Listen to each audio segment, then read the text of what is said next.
Take like 3. We're going to be just going over continuous charge distributions, and I can't see myself now, so I'm going to definitely look awkward. We're going to go over continuous charge distributions for electromagnetic fields, or technically electric fields in this case. We're going to get into it, so we're going to go over continuous line charges, and then we're going to go over, I think, a complex problem with 2 spheres for continuous area charge distributions. So let's get into it.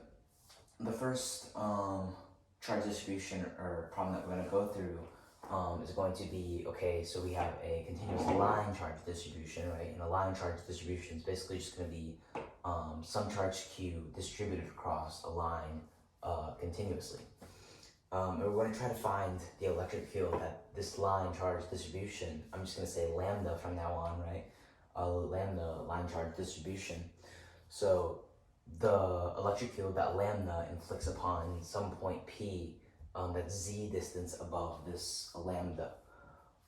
So we're going to label this line L for exactly the line that it's being inflicted across.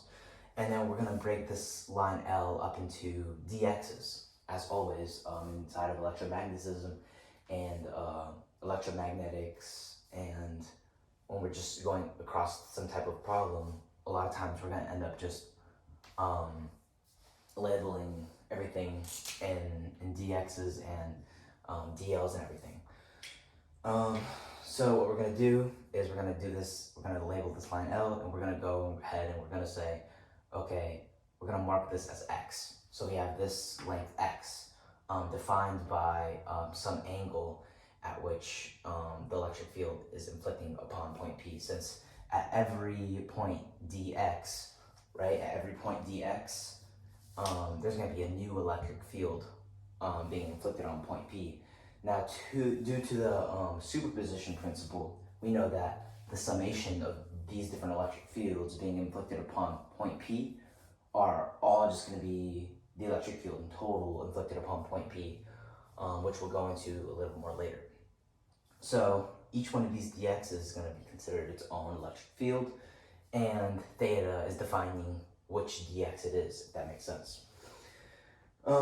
So x is going to be defined by theta, and then with, like I said, the electric field above some point distance z, and then this r script, what I'm going to call it, is going to be the electric field actually representative. So first things first, we can go ahead and write continuous distributions, just the equation that we're going to be using, which is going to be E r script equals, I believe, Coulomb's constant, so 1 over 4 pi naught, integral, so line integral of, this is important, the type of charge distribution it is. In this case, we have line. And then in what aspect we're actually distributing it across, and like we said, it's dx. So we're going to put dx, right? It says over r script, so over r script squared is actually what it says, which, like we said, r script is here. And then we have r script hat dl in respect to this line integral. So that's what we're going to be using throughout this problem. Okay, so looking at this problem, like we learned in mechanics, we can go ahead and extend this electric field and go ahead and label this theta, again, due to this principle that these thetas are equal. I'm not going to go through the proof of the trigonometry, but they are. And then we have this electric field that we're trying to find due to whatever dx we're basing it across. And we can break that into constituents of ey and ex, like we learned through mechanics. Okay. So first things we're trying to do is we're going to try to find EY, okay? And basically EY plus EX is going to give us the electric field. Okay, so we have EY, which we're going to go ahead and say, we're going to use this same right here, this law, to go ahead and define it. So EY is going to be Coulomb's constant, which I don't think is the official name for it, but that's what I call it, because 1 over 4 pi epsilon naught is in Coulomb's law. as seen, and it's very important. It's gonna pop up all over the place. Continuing lambda dx, and then we have r squared, or r script squared. So how do we define r script squared? Okay, so we know by Pythagoras, right? A squared plus b squared equals c squared, right? Therefore, c equals the square root of a squared plus b squared, okay? So we're gonna basically say, okay, so r script, right, is going to equal the square root, right, of a squared. In this case, it's gonna be z squared plus x squared, right? X squared from here, right? And that's gonna be rho squared. So we're gonna have all this squared, and then we'll see that these end up canceling out, obviously. Then we have r hat direction, which for this we're just gonna use SOHCAHTOA, so we're gonna say sine theta, as you know, opposite over hypotenuse. So what's opposite over hypotenuse? This is not what the equation is equal to, but we know sine theta is equal to what? Z, which is the opposite from theta that we define here, over the hypotenuse, which we said was r script. And we said, what was r script? We said r script was z squared plus x squared. Missed the squared here. Okay. Now that we're here, we can go ahead and obviously take out this here, right here. We're gonna take out this squared, and we're just gonna rewrite, or the square root, since these are gonna cancel each other out. And we're just gonna rewrite it without the sine theta and just use the constituents of sine theta, just to be able to simplify it, because I always like simplifying before moving on to the next step. So we have the line integral, which I don't want to cover how to do a line integral, but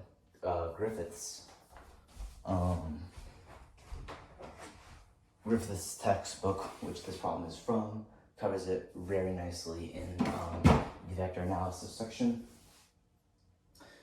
1/4 pi epsilon naught, and then we have the line distribution dx over, and like I said, these are going to cancel out, just give us z squared plus x squared, right? And you could combine these very obviously, but just in terms to be able to break down, okay, this is Coulomb's constant, okay, this is, we're going to leave it separate. Okay, we have z over the square root of a squared plus x squared. Okay, well, what do we see? We can actually go ahead and re-simplify this down since these two terms are similar. And if we, as we know, we can say, okay, this term's to the first power.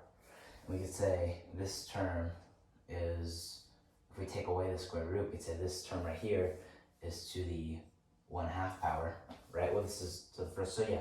So we could go ahead and say this is actually 2 over 2, which is 1, right?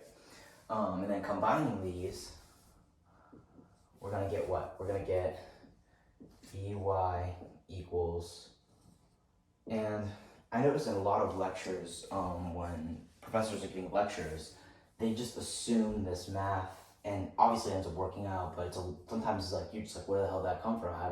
How did you get the exponent of 3 over 2? Well, I think it's very useful to actually explain exactly where everything's coming from. So we have 1/4 pi epsilon naught. Then we have lambda dx, okay?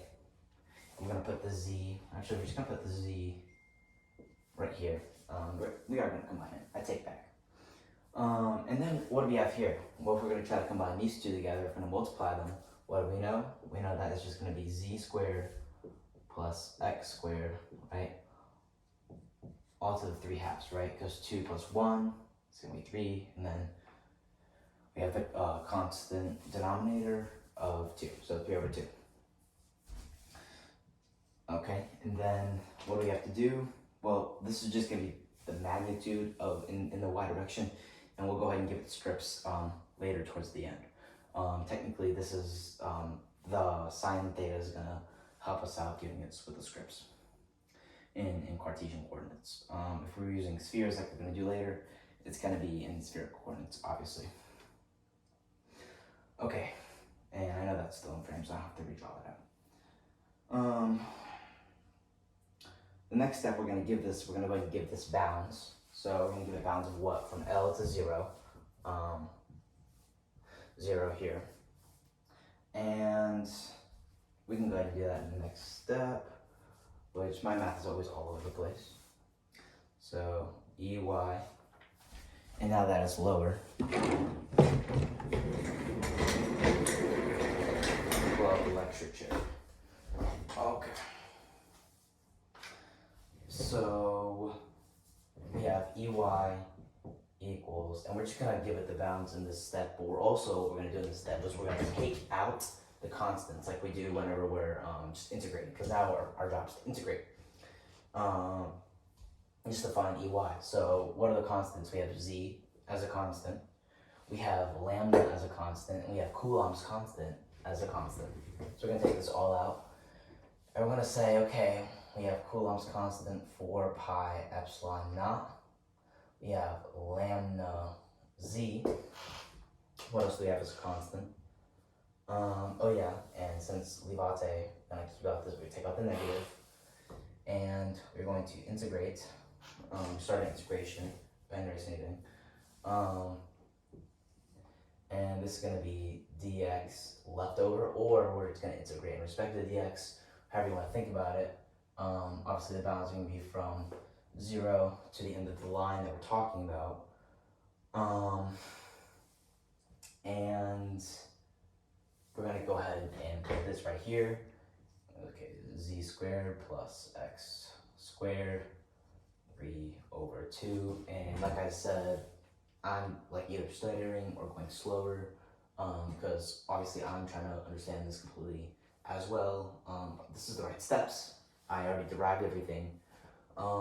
But Feynman teach-back method, as Richard Feynman said, teaching it back to a hypothetical 5th grader helps you therefore understand it better.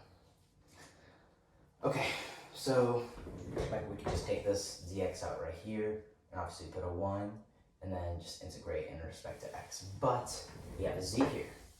We still have z, which is going to be annoying to deal with. So this is EY right there. If you want to integrate that, that's going to be really long. I might just do it. I have it here.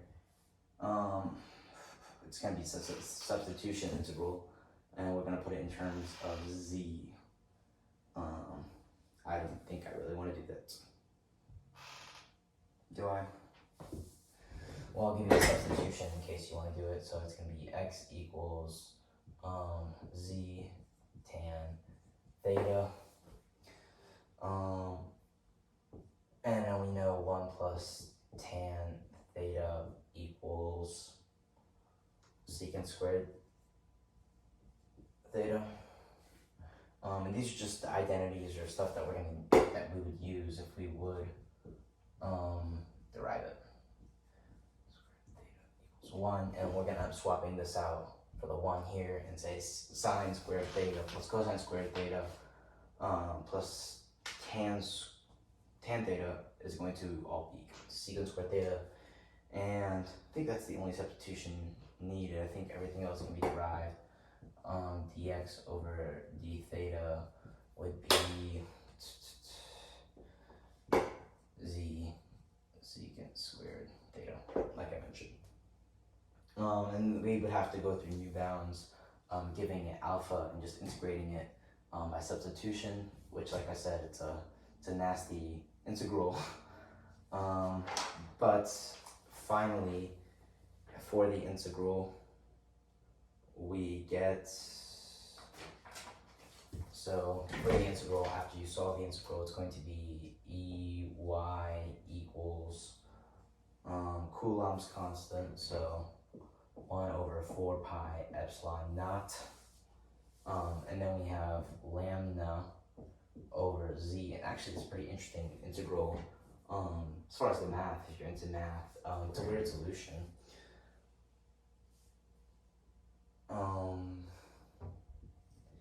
Here, z, and then we have L, or we have z squared plus L squared all to the 1/2 power. And now to do the same thing with EX, we have to add these two together and we have to do EX. We have to solve for EX now, which is going to be a very similar process. Except we're going to use cosine instead of sine theta. So we're going to have EX. EX is equal to the same process that we did before. So we're going to have 1 over 4 pi epsilon naught, all integrating by line.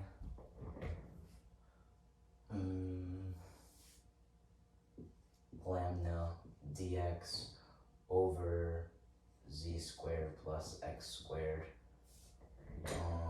cosine theta now.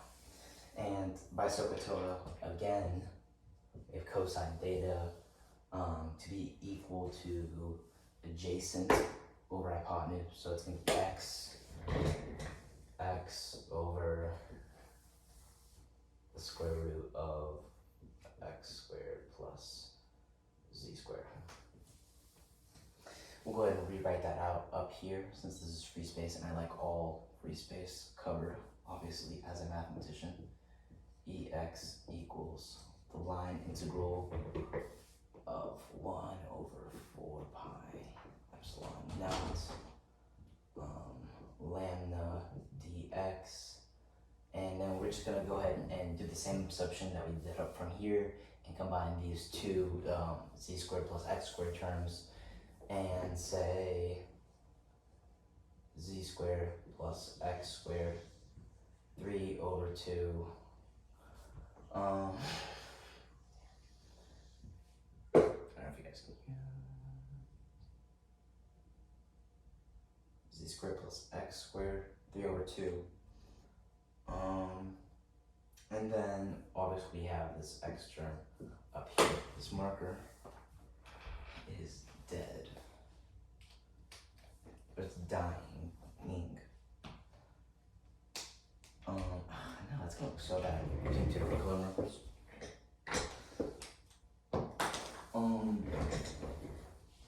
Okay, and like I said, we have this x term up here. I'm gonna go ahead and do the same thing and take out lambda.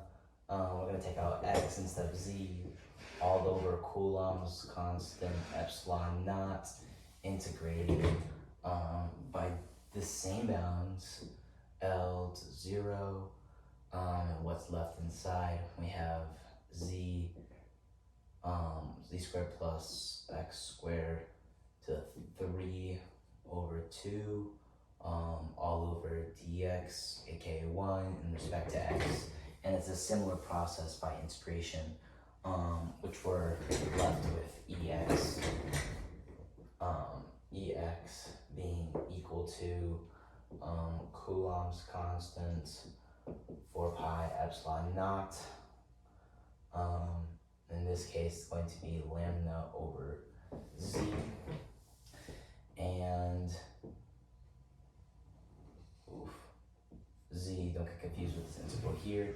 Z over square root of z squared plus x squared minus 1